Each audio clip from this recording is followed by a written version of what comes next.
There's a pretty awesome scene in the movie Passion of Christ where Christ is being condemned by Pilate, standing in front of him. He's handcuffed, and Pilate says to him, before sending him to his sentence, giving him his sentence, Pilate says to him, "So, are you the king of the Jews?" And you'd imagine that like a normal person would defend himself. He'd be like, "Wait a second, hold on, what do you mean by that?" Or maybe he would say, no, I'm not. Or he would say, "No, in fact, I'm the Son of God and I've come to bring peace, love, and salvation." He could have said anything to defend himself in that dire circumstance where he was being misunderstood. But instead, he just looks at him and says, "If you say so, if you say so." Why would he not defend himself? Why didn't he stand up for himself and tell the truth about what was going on, and instead just let the false accusation be? Interesting. I also remember watching a YouTube video a few years ago where one of the desert fathers, it was a story about a desert father. And these are men, these are early Christians, these were men that were trying to really live their life in imitation of Christ fully. And in this story, he's living by himself somewhere. He's a hermit, a monk, and he receives visitors. And there was a young lady that visited him, and in that time that was highly looked down upon. But he received the young lady, gave her some wise counsel, and she went on her way. And later on, this young lady gets pregnant, and it was, she got pregnant by a dude, but she didn't want to give away, she didn't want to tell on herself. She didn't want to say, "Oh, I slept with this guy and now I'm pregnant," because that would convict her, right? That would convict her of what was seen as a crime.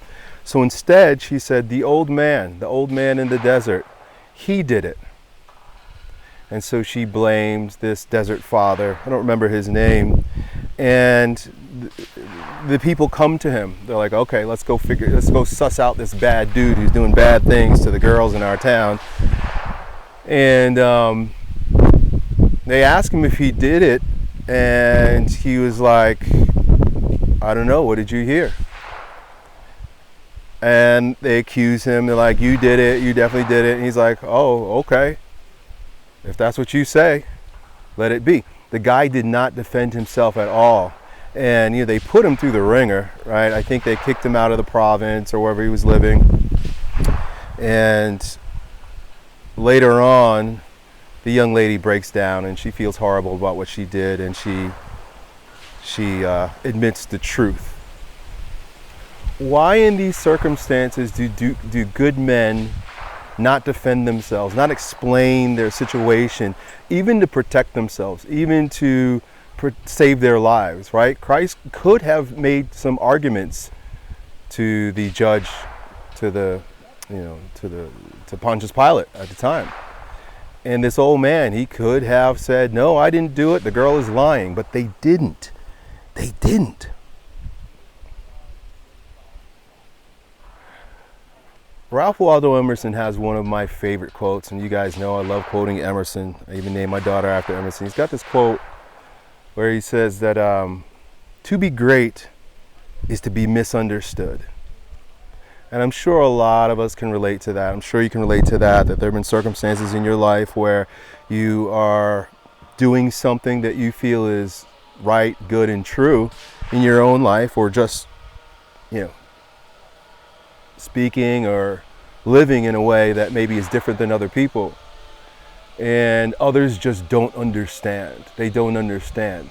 This person may not be thoughtless. He may actually be very thoughtful about the things he's doing and saying.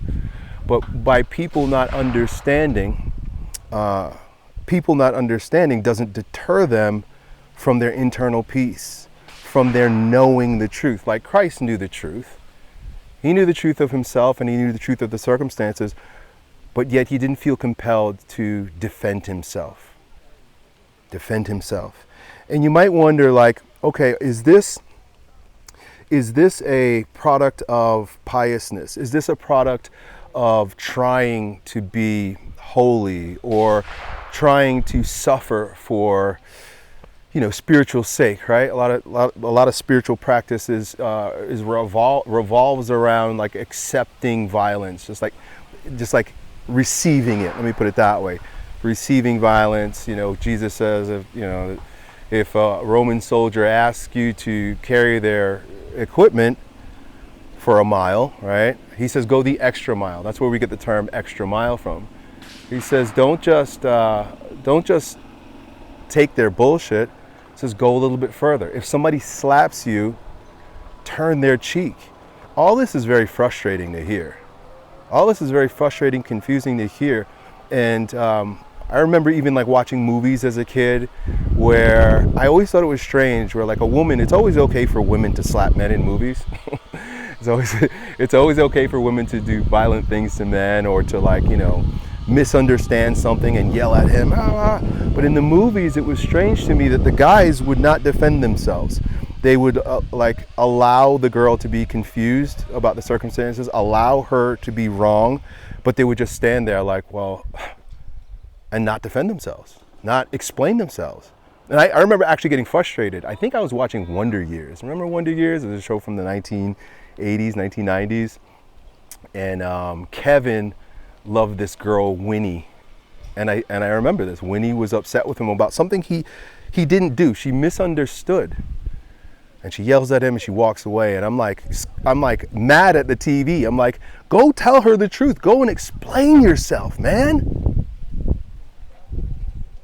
What is that all about? I think I understand what's going on.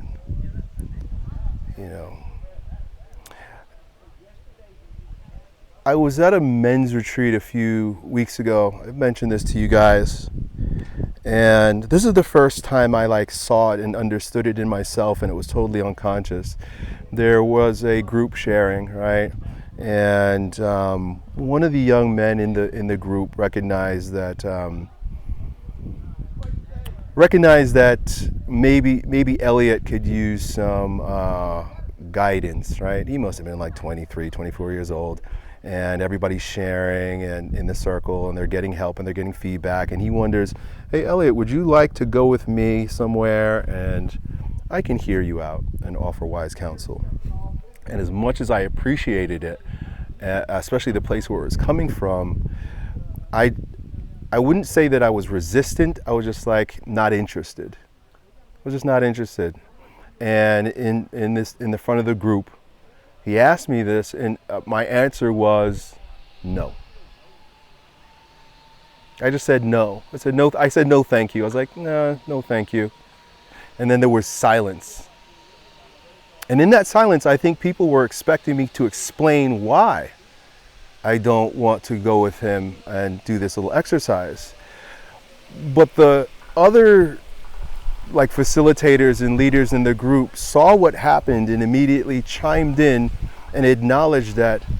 Notice how Elliott says no, but he doesn't give 10 qualifiers, right? Like, how often do we do that? We say no to somebody and we give qualifiers, right? Like, you're invited somewhere and you don't want to go. Now you got to make up excuses, right? Well, thank you for the invitation. I'm not going to make it this time because this and because that and because blah, blah, blah, blah, blah, blah, right? And we end up trying to convince everybody or convince ourselves or to use words to explain our position. So this is allowing yourselves to be misunderstood, right? To be great is to be misunderstood. Is it a choice to remain misunderstood? Or is it a byproduct of self-knowledge and integrity and peace with oneself to just say, thank you. No thanks, no big deal, right? As Jesus says, he was at peace with his passion. He was at peace with what was going to happen to him. And Pilate is asking him aren't you going to defend yourself?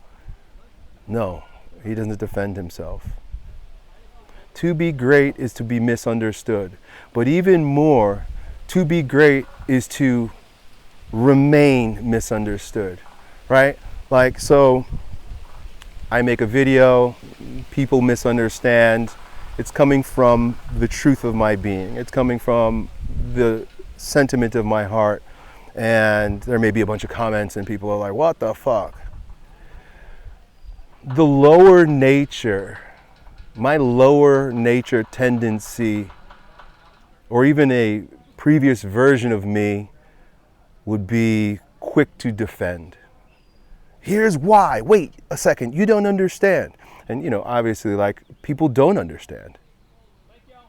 People will say things that are completely untrue. And whether or not they're trying to make me or you or someone out to be wrong, or is they genuinely just, you got to forgive them, they don't understand. Why not defend yourself? Why does Christ not defend himself? Why does the saint in the desert not defend himself? Why did I not choose to add a bunch of qualifiers to why I didn't want to do something? And I find myself doing more and more of that as I mature, as I get older. I just have a preference, or I have a stance, or I make a decision, or I say a thing, and then I just shut my mouth and wait for that person just to accept it. Rather than allowing the person to accept it on their own and realize, oh, this person is serious, most of us want to come to our own rescue. So one final quote I want to share today that I think relates to it greatly, and it's been very resourceful for me for a very long time, but even more so recently. It's from Oscar Wilde. Oscar Wilde was an artist, and he's got a quote. He says, "The only point of art is to express itself." In other words, when an artist creates a piece of art, the art is the essay. The art is the explanation. The art is complete in itself. And the artist really has no responsibility to defend the art or to explain the art. If you look at the art, if you consume the art, you realize that it's complete in itself and it doesn't need any more. When I first started making YouTube videos, I saw it that way, just naturally. In fact, I remember that quote from Oscar Wilde because I saw it maybe a few years before I started making YouTube videos, or maybe in the early days of making YouTube videos. And I would think to myself, I'm an artist. I'm an artist, because if you've been following me long enough, you know that my videos, they come straight from my heart, but they don't always land. They don't always resonate. They may cause confusion. They may cause anger. And that happened a lot. I've been on YouTube for going on 20 years. I mean, you guys have been around long enough to see me do and say certain things. I've gone through seasons where people just don't understand. And their favorite threat is, I'm going to unsubscribe. Oh, I'm out of here. I'm going to unsubscribe. And